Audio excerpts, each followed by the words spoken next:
Sanders. Yes, sir.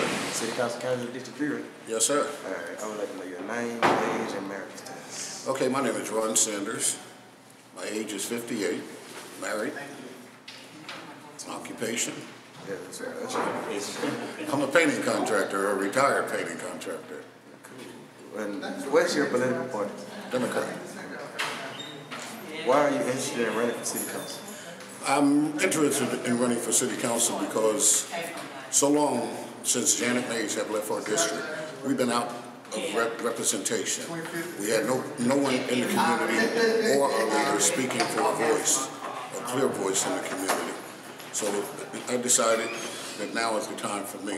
I've been out supporting everyone else's campaign, doing for everyone else, and working in everyone else's campaign, and I decided now is my time. What useful experience, knowledge, or perspective would you bring? I would bring experience as far as getting out in the community, working with the people.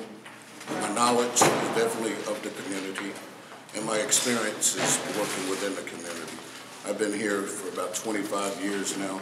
I've come from Philadelphia, Pennsylvania, Vitus, New York, and I've been promoted with the National Democratic Association, an organization, and I just feel that I have a wealth of experience through business as well as through understanding folks. What do you perceive as the 3 most important issues facing your district? 3 most important things that I feel that we need in our district for number 1 is leadership. Number 2 is transparency. And number 3, someone has to watch out for the welfare of our youths. At this point right now in our community, our youth is being neglected. We have programs that's not geared toward our youth, and it's more personal to me. If you would listen to my platform, I would constantly speak about youth and what they can do versus what they can't do. Transparency. I don't know if you ever have tried to reach our current city council person right now, but it seems as if we just can't get in contact with him. We have no way of him. We leave messages. He doesn't return our phone calls. He doesn't seem as if he has the will anymore to work within the community. We never see him in the community. Everywhere I go, I'm getting that people are constantly calling him and asking him if he would come and be a part of certain situations, and he never shows. He never returns our phone calls. And this is one of the most disturbing things of most of my constituents, is that we just can't seem to put our hands on them. And how do you plan to improve your district? For number 1, I plan to improve the district by being there, being a part of the community, not separate myself from the community. I want to work hard, and I'm not going to sit back and waste anyone's time and say that we're going to go out and do this great turnaround. I think we have a great system already in place. All it needs to be done is enforced, and that by being enforcement is if you ever try to build something and you just put plans out there and you don't go and implement those plans and you don't see them come to fruition, then you don't know whether it's being structured the correct way that you had set it out to or whatever. You have to be there. You have to be a hands-on person. And I'm not going to sit here and say that I'm going to go into City Hall and change what the whole makeup of City Hall and the city government is going to be.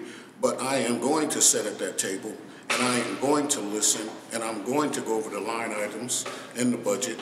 And if there is nothing in that budget that includes District 3, then I'd be darned if I'm going to sit there and vote for something else. When everything is going out of our district and going into other districts, and no one's sitting there getting our slice of the pie, we have to be neglected with dilapidated housings. Our codes is not geared to our areas. Our roads are not being fixed. Our infrastructure is falling apart. That means that we're not being represented correctly. What ideas do you have for improving the city of Montgomery? My number 1 idea is basically, again, representation. Representation as well as transparency. As far as the city of Montgomery, we'll be having 8 other councilmen or councilwomen that we could sit down and all come out with an idea collectively. My idea is improving District 3. I'm concerned of District 3. I'm not concerned of District 4, 5, 6, and 7. They'll take care of themselves. District 3 is what I'm going to be elected for and what I'm going to represent. What plans for the city do you have that you think would interest citizens aged 18 to 24? Well, if we get there, and as I spoke, and we all worked as a collective body, for the ages of 18 to 24, for number one, we want to keep the gyms and the community centers open. We want to make children to be able to stay off the streets and be able to work and find things to do for them in our community. We want to try to start mentor programs in our community in which we can ask the children between 18 and 24, hopefully they're in college. So if we can get a few of them to come back up and help mentor the younger ones, then I think we'll have a successful platform in our community. I agree. Thank you for your time, Mr. Ryan Savage. Thank you. That's the end of the interview. I wish you best of luck.